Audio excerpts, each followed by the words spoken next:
बिस्मिल्लाहिर्रहमानिर्रहीम। अस्सलाम वालेकुम डियर स्टूडेंट्स, आप सब कैसे हैं? मुझे उम्मीद है आप सब खैरियत से होंगे। आज का लेक्चर आपका जून की छुट्टियों का काम के बारे में मैं आपको थोड़ा सा बताऊंगी कि आपने अपनी छुट्टियों का काम कैसे करना है। आपको जो सिलेबस दिया गया है उसमें यहाँ पे आपको 3 सवालात दिए गए हैं। पहला सवाल है मजमून, ठीक है, मेरी पसंदीदा शख्सियत। दूसरा सवाल है प्रिंसिपल साहिबा के नाम 2 दिन की बीमारी की दरख्वास्त लिखें। और तीसरा सवाल है अल्फाज मुतज़ाद यानी वर्ड्स ऑपोजिट जो उलट मायनी है वो आपने अपनी नीट कॉपी में करना है। आपने अपनी कॉपी में कैसे काम करना है मैं आपको बता दूं कि आपने जहां तक भी काम किया है अपनी कॉपी में उससे आगे आपने अपनी गर्मी की छुट्टियों का काम करना है, ठीक है। जून की छुट्टियों का काम का हवाला देकर आपने इस तरह अपने लिए पेज रेडी करना है। आगे सबसे पहले हमारे पास सवाल आता है मजमून का। मजमून आप किसी भी उन्वान पे लिख सकते हैं। यहाँ पे हमें जो उन्वान दिया गया है वो है मेरी पसंदीदा शख्सियत। तो मैंने यहाँ पे जो मजमून लिखा है आपकी अपनी मर्जी है, ये मैंने आपके समझाने के लिए मजमून लिखा है। आप किसी भी पसंदीदा शख्सियत के बारे में लिख सकते हैं। मैंने इस यहाँ पे कायद-ए-आज़म मोहम्मद अली जिन्ना के बारे में लिखा है, ठीक है। आपने अपनी मर्जी से अगर आप किसी भी शख्सियत के बारे में लिखते हैं, हमारे प्यारे नबी सल्लल्लाहु अलैहि वसल्लम के बारे में लिखते हैं, ठीक है, या अल्लामा इकबाल के बारे में लिखते हैं, या किसी भी मशहूर शख्सियत के बारे में आप लिखते हैं, आप लिख सकते हैं। लेकिन उसके लिए आपने जो है हेडिंग्स का इस्तेमाल करना है। तकरीबन कम से कम आपके पास 5 या 6 हेडिंग्स हों। हेडिंग्स जो हैं कैसे होंगी? सबसे पहले तो हमारे मजमून में 3 चीज़ों का आप लोगों ने ख्याल रखना है। मजमून जो होता है उसमें सबसे पहले तारुफ होता है जो मजमून का इंट्रोडक्शन होता है।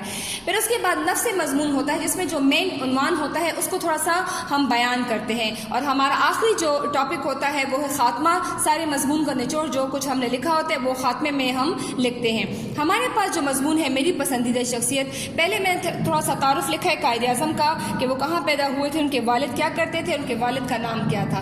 थोड़ा सा तारुफ देने के बाद मैंने तालीम और मुलाजमत का जिक्र किया है, किस तरह उन्होंने तालीम हासिल की। थोड़ा सा हमें पता चल गया कि किस तरह की तालीम हासिल की थी, वकालत की तालीम हासिल की थी और फिर जो है वो बैरिस्टर बन गए थे। फिर सियासी सरगर्मियों में मैंने जो है वहाँ पे हेडिंग दी है सियासी सरगर्मियाँ।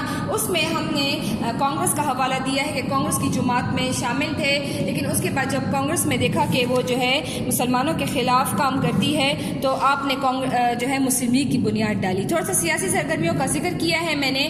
फिर आगे मैंने एक टॉपिक दिया, हेडिंग दी है बानी पाकिस्तान, किस तरह कायद-ए-आज़म ने अपनी कोशिशों से पाकिस्तान को हासिल किया। तो ये सारे 4 पैराग्राफ हमारे पास हो गए। थोड़ा सा उनकी बीमारी के बारे में फिर यहाँ पे मैंने बताया है। खात्मे में तो जो है जनरल हमने जो कुछ बताया गया है उसको थोड़ा सा बयान किया है। तो मजमून लिखने का तरीका भी यही है कि आप जो हैं उसको हेडिंग्स में लिखेंगे। और हेडिंग्स जो हैं पहला और आखिरी जो पहला होगा तारुफ और खात्मा के साथ जो आखिरी होगा वो खात्मा होगा। बीच में आप जो है 3-4 हेडिंग्स के साथ उसको तफसील से नफ्स मजमून को बयान करेंगे। हमारा अगला जो सवाल है जो जून की छुट्टियों को काम के लिए आपको दिया गया है वो है दरख्वास्त। दरख्वास्त का ये है कि आपने पहले जो है सवाल लिखा मार्कर से, उसके बाद आपने एक लाइन छोड़ ली। अब आते हैं दरख्वास्त के तरीक़ेकार की तरफ। कैसे दरख्वास्त लिखते हैं? बखिदमत जनाब प्रिंसिपल साहिबा Peshawar model school Warsak road Peshawar.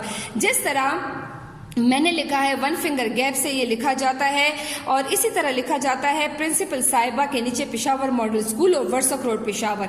वैसे इसकी पिक्चर मैं आपको सेंड कर दूंगी, आप इसको देखकर भी अपना काम कर सकते हैं। अच्छा, दरख्वास्त आपने खुद ही लिखनी है, प्रिंसिपल साहिबा के नाम लिखनी है। आपने उनको बताना है कि आप कौन सी जमात में पढ़ते हैं और आपको क्या ऐसी बीमारी है, क्या बीमारी है जिसकी वजह से आपने छुट्टी करनी है। लेकिन ये इस बात का ध्यान रखें कि आपने उनको ये बताना है कि आपके लिए 2 दिन की छुट्टी चाहिए, तो बीमारी कोई ऐसी मतलब लंबी बीमारी ना हो, ठीक है। यहाँ पे उसका जिक्र किया। फिर जब आप बीमारी का जिक्र कर लेते हैं, बराए मेहरबानी 1 फिंगर गैप से लिखा जाता है, बराए मेहरबानी मुझे 2 दिन की छुट्टी इनायत फरमाएं, मैं आपका ज़िंदगी भर शुक्रगुजार रहूँगा, ए नवाजिश होगी, अल आरिस आपका फरमाबरदार शागिर्द। इसी तरह आपने लिखना है यहाँ पे अपना नाम, जमात, पंजब मैंने लिखा है, सेक्शन आपने खुद ही मेंशन करना है और जिस तारीख को आप काम कर रहे हैं वहीं पे आपने अपनी तारीख लिखनी है। यहाँ तक लिख के आपने एंडिंग लाइन लगा देनी है।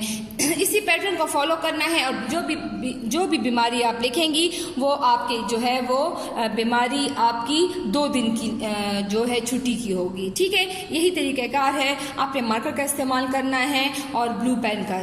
ठीक है, आगे जाते हैं। आगे हमारे पास सवाल है अल्फाज मुतज़ाद का। मंदरजे ज़ेल अल्फाज के मुतज़ाद लिखें। अल्फाज मुतज़ाद ऑपोजिट जो उलट मायने जो होते हैं उसको हम लिखते हैं। इसी तरह मार्कर से सवाल लिखा जाएगा। ठीक है, आपने बिल्कुल कॉपी के एंड में वो जो है लाइन लगानी होती है। इसका तरीका ये है कि आप अपनी कॉपी को यूँ फोल्ड कर देंगे और जो बीच का हिस्सा होगा वहीं पे आपने लाइन लगानी है और मार्कर से सवाल लिखेंगे। और इसी तरह जो है उर्दू में गिनती लिखी जाएगी। पहला हमारे पास लफ्ज़ है नेक। नेक का मुतज़ाद है बद या बुरा। सखी, सखी का मुतज़ाद है कंजूस। बहादुर, बहादुर का मुतज़ाद है बुज़दिल। सच्चा, सच्चा का मुतज़ाद है झूठा। दोस्त, दुश्मन, आग, पानी।